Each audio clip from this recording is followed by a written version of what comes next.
Hey guys, welcome to our YouTube channel again. आज की video में मैं आपको बताऊंगा कि फेज 1 का जो एग्जाम है उसका कंप्लीट एनालिसिस, और कंप्लीट एनालिसिस में मैं सिर्फ जीएस के ऊपर यहाँ पे ज़्यादा फोकस करूंगा क्योंकि मुझे लगता है कि जीएस के ऊपर बात करना बहुत इंपॉर्टेंट है। ये एक वीडियो रहेगी जिसमें सिर्फ मैं जीएस के बारे में बात करूंगा। इसके बाद जो वीडियो आएगी उसमें वो कंप्लीट एनालिसिस बताऊंगा कि फेज 1 में क्या है, क्योंकि मैंने सब कुछ नोट डाउन कर रखा है, बट कुछ कुछ चीज़ें हैं जो अभी जो रिसर्च करना बचा हुआ है। तो जब कंप्लीट रिसर्च हो जाएगा फिर मैं बताऊंगा, बट अभी समझते हैं कि जीएस का जो पेपर है वो कैसा आया है, और ये जो फेज 1 हुआ है इसमें जीएस में कैसी कैसी चीजें हैं, क्या क्या चीजें परेशान आपको कर सकती हैं, क्या क्या चीजें, किस बातों का आपको ध्यान रखना है, वो सारी चीजें हैं। तो चलिए स्टार्ट करते हैं। अब गाइस हम सबसे पहले बात करते हैं जीएस की। तो जीएस के अंदर में बहुत ही अजीब गरीब पेपर हो रहा है। कईयों में क्या हो रहा है कि आर्टिकल बहुत ज्यादा दे रखे हैं, कईयों में आर्टिकल बहुत कम है, कईयों में मूल विधि से ज्यादा क्वेश्चंस हैं, कईयों में मूल विधि से कम क्वेश्चंस हैं। यहाँ पे बच्चे बहुत ज्यादा कंफ्यूज हैं कि वो महिला संरक्षण के बारे में पढ़ ले, या वो SC/ST एक्ट पढ़ ले, या वो मानव अधिकार वाली चीजें पढ़ ले, वो क्या पढ़ ले। चलो बहुत ज्यादा कंफ्यूजिंग है यहाँ पर। अब यहाँ पे देखा ये भी गया है कि कुछ पेपर में देखा हुआ है कि बहुत ज्यादा जो इतिहास है उसका जो बहुत डीप है वहां से पूछा हुआ है, किसी में इतिहास पूछा ही नहीं है। कि अगर आई थिंक 16 का पेपर की बात करूं, जो 16 को पेपर था या 17 को, मुझे एक्चुअल में याद नहीं है, तो 16 वाले पेपर में इकोनॉमी से 4 क्वेश्चन थे। उसमें एक था FDI क्या होता है, एक था कि रेपो रेट क्या होता है। बट अगर 17 की अगर बात की जाएगी, जैसे कि जो आज का पेपर था, आज के पेपर में इकोनॉमी से क्वेश्चन नहीं थे। तो यहाँ पे सबसे बड़ी दिक्कत ये रही कि आखिर पढ़ें क्या और क्या चीज नहीं पढ़े। क्या हम IPC की सारी धाराएं रट ले, CRPC सारे रट ले, आर्टिकल सारे रट ले, क्या करें। तो गाइस मैं आपको बता दूं कि पिछली बार भी जब 2017 में जब एग्जाम हुआ था उसमें भी देखा एक क्या था कि बच्चे जो है जीएस में बहुत धड़ल्ले से फेल हुए थे। और जीएस ही ऐसा सब्जेक्ट है जो आपको रैंक के अंदर लाएगा भी, रैंक से बाहर भी कर देगा। तो आपको जीएस को कैसे ध्यान में रखना है, क्या चीजें करनी है, उसके ऊपर है। अगर आपको फेज 2 और फेज 3 के अंदर में पेपर है तो प्लीज मेरी इस बातों को बहुत आप ध्यान से एकदम गांठ बांध लीजिए। ये चीजें आपको जरूर करनी ही पड़ेगी। अगर नहीं कर रहे हैं तो सिंपल सी बात, अपने पेपर से दूर हो जाएंगे। तो चलिए मैं आपको बताता हूँ। पहली चीज गाइस ये है कि जितने भी इंपॉर्टेंट आर्टिकल है, चाहे वो भाग 1 में है, भाग 2 में, भाग 3 में, भाग 4 में, जितने भी इंपॉर्टेंट आर्टिकल है सबको आप अपने फिंगर टिप पे रट लीजिए।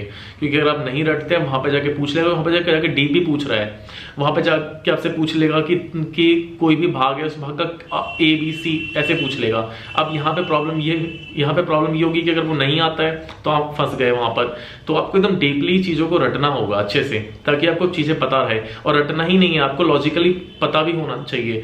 ऐसा नहीं है कि आपको सीधा बोल देगा कि इसका आर्टिकल क्या है, वो पूछ लेगा कि ये जो स्टेटमेंट है ये स्टेटमेंट का कौन सा आर्टिकल में है। तो गाइस ये चीजें हैं।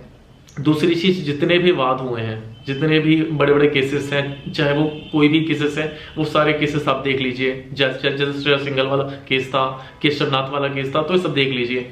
दूसरी चीज गाइस, अगर मैं जीएस में आपको बताऊं तो आप लोग IPC में जो भी इंपॉर्टेंट धाराएं हैं उनको पढ़ लीजिए। जैसे कि आज का ही पेपर जो आया था 17 का, जो मॉर्निंग शिफ्ट में जो पेपर था, उसमें पूछा था कि जो भ्रूण हत्या होती है वो कौन से केस में है, दहेज की जो परिभाषा है वो किस में है। तो ऐसे जो क्वेश्चंस है, ऐसे क्वेश्चंस आपको तब पता रहेंगे जब आपने रीड कर रखी है चीजों को। तो आपको रीड करना बहुत इंपॉर्टेंट है। और मैं आपको बता दूं, 1 मिनट के लिए आप मैथ निकाल लेंगे, रीजनिंग निकाल लेंगे, हिंदी भी निकाल लेंगे, क्योंकि हिंदी इजी आती है, रीजनिंग में तो कुछ करना नहीं होता। मैथ फिर भी कैलकुलेशन बेस है, तो मैथ फिर भी बंदा निकाल सकता है। बट अगर आप जीएस में अटके तो जीएस में बहुत गंदा अटकेंगे, क्योंकि एक एवरेज बंदा जो होता है, एक एवरेज, मैं यहाँ पे टॉपर की बात नहीं कर रहा, एक जो एवरेज होता है वो सोचता है कि मेरे जीएस में 20 नंबर आ जाए। बट अगर यहाँ पर अगर आप पेपर देते हैं और अगर आपके जीएस में आप सोच के जाएंगे कि 20 नंबर आए और जैसा आपने क्वेश्चन पढ़ा है वैसे क्वेश्चन नहीं आए, तो सोचिए आप कहाँ पर है। और इसमें ऐसा भी नहीं है कि जो आपको है कि आपको सेशनल कट ऑफ नहीं निकालना है, आप ओवरऑल निकाल लेंगे। इसमें सेशनल कट ऑफ भी इंपॉर्टेंट है। तो सेशनल कट ऑफ के बिहाफ से भी, अगर आप सेशनल कट ऑफ के हिसाब से भी सोचेंगे तो आपको के लिए जीएस बहुत ज्यादा इंपॉर्टेंट सब्जेक्ट है। और अगर आपने ये इतिहास गवाह है कि अगर आप एक सब्जेक्ट में वीक हो जाएंगे, सपोज कीजिए एक सब्जेक्ट में आपके आते हैं 18 नंबर या 16 नंबर, तो सोचिए बाकी सब्जेक्ट के लिए आपने कितना ज्यादा प्रेशर क्रिएट कर लिया कि आपको अगर 110 नंबर अगर कट ऑफ जाएगा मान लीजिए, तो आपको बाकी सब्जेक्ट में कितने ज्यादा नंबर लाने होंगे। तो आपको जो आपका जो जीएस है उस पर आपको बहुत ज्यादा ध्यान देना पड़ेगा। अगर आप नहीं देंगे तो मुझे लगता है जीएस ही एकमात्र ऐसा सब्जेक्ट है जो आपको कट ऑफ से बाहर भी फेंक सकता है, आपको फेल भी करवा सकता है, सब कुछ करवा सकता है। तो मेरे हिसाब से जितना भी फेज 1 का एग्जाम हुआ है जीएस का, जो सबसे ज्यादा डर वाली बात लगी है वो जीएस की लगी है। अब एक और बात कर लेते हैं जो कि बहुत ज्यादा इंपॉर्टेंट है, मुझे ऐसा लगता है। आप लोग अक्सर देखते हैं कि लोग रिव्यू दे रहे होते हैं कि इसका ये रिव्यू है, मैंने एग्जाम में 130 नंबर कर दिए, 140 नंबर कर दिया, 150 नंबर कर दिए। तो ये जो बच्चे आपको बताते हैं, अगर उन बच्चों से अगर क्वेश्चन पूछा जाता है तो 4 क्वेश्चन के भी ठीक से आंसर नहीं दे पा रहे होते हैं। और दूसरी चीज बता दूं, जो भी आसान क्वेश्चन होते हैं वो लोगों को याद रहते हैं, जो टफ क्वेश्चन होते हैं वो लोगों को याद नहीं रहते हैं।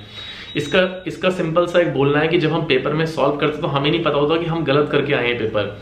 जब हमारे हाथ में आंसर की आती तब पता लगता है अरे हमने इतना गलत कर दिया। तो जो रिव्यू होता है, रिव्यू में जो बच्चे बोलते हैं 120 कर दिया सही, 130 कर दिया सही, उनके बात को सोच के आप डिमोटिवेट होने की कोई जरूरत नहीं है।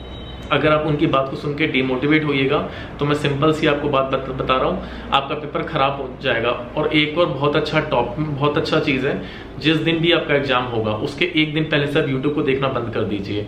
इसका मैं आपको एक सही चीज बता रहा हूँ, यूट्यूब पर अगर देखेंगे दूसरे की वीडियो, दूसरा बोल रहा होगा कि मेरे पेपर बहुत अच्छा गया है, ये गया है, तो आप डिमोटिवेट होइएगा। आपके माइंड में प्रेशर रहेगा साइकोलॉजिकली कि यार मुझे जो है ना, मुझे तो ज्यादा नंबर लाने हैं, मुझे कैसे भी करके इससे ज्यादा नंबर लाने हैं। तो काम करता हूँ, मैं अलग से आपको एक डिटेल में वीडियो बना दूंगा कि आपका माइंडसेट क्या होना चाहिए पेपर जाने से पहले, क्या चीजें आपको करनी चाहिए, क्या चीजें नहीं करनी चाहिए। मैं आपको बस इतना ही बताऊंगा कि जीएस जो है उस पर आप जरूर ध्यान दीजिए। अगर आप जीएस में नहीं ध्यान देंगे, मैं आपको गारंटी बोल सकता हूं आप कट ऑफ से बहुत ज्यादा बाहर हो जाएंगे। जीएस ही एकमात्र ऐसा सब्जेक्ट है जो वो कट ऑफ के अंदर, कट ऑफ के बाहर लाएगा। बाकी सब्जेक्ट रैंक दिलाने के लिए होता है, बट जीएस जो है आपको सर्वाइवल के लिए है। अगर आपने जीएस नहीं पढ़ा, आप यूपीएससी में सर्वाइव नहीं कर पाएंगे। अगर आप नहीं कर पाएंगे तो आप कट ऑफ से बाहर हो जाएंगे, इस बात की गारंटी है। तो आपके लिए ये सर्वाइवल के लिए इंपॉर्टेंट है। जैसे हम जब जिंदगी जीते हैं तो हमारे लिए सांस सर्वाइवल के लिए चाहिए कि 1 मिनट के लिए खाना 3 दिन नहीं भी मिलता है तो हम काम चला लेते हैं, बट अगर सांस हमारी 30 सेकंड के लिए भी रुक जाए तो हमारा दम घुट सकता है। तो उसी तरीके से जीएस है। तो आप जीएस को इसी तरीके से मान के चलिए, मेरी बात मानिए, जीएस को बिल्कुल भी आप लाइट मत लीजिए।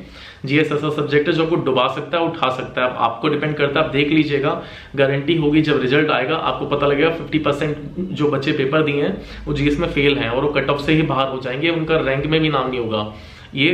ये फैक्ट है ये। तो आप लोग प्लीज जीएस पे ध्यान दीजिए सब कुछ छोड़ के, क्योंकि जीएस इंपॉर्टेंट है। आप, मैं नहीं बोलता आप कुछ मत पढ़िए, बट जीएस को जरूर ढंग से पढ़िए। आप अगर आप नहीं पढ़ते हैं जीएस को तो जीएस ऐसा हो सकता है आपको डुबा सकती है। तो गाइस यही चीज है, मेरा एक छोटा सा वीडियो था इस चीज के रिगार्डिंग। मैं एक और वीडियो बना देता हूँ, उस पर मैं बता दूंगा कि आपको प्लानिंग क्या करनी है, कि क्या माइंडसेट होना चाहिए पेपर में बैठने से पहले, क्या क्या चीजें होनी चाहिए। चलिए, बहुत अच्छा लगा आप लोग ना, के बहुत अच्छा लगता है जब आप लोग वीडियो में अपना सजेशंस हैं वो सब देते हैं। थैंक यू सो मच, आपने वीडियो देखा।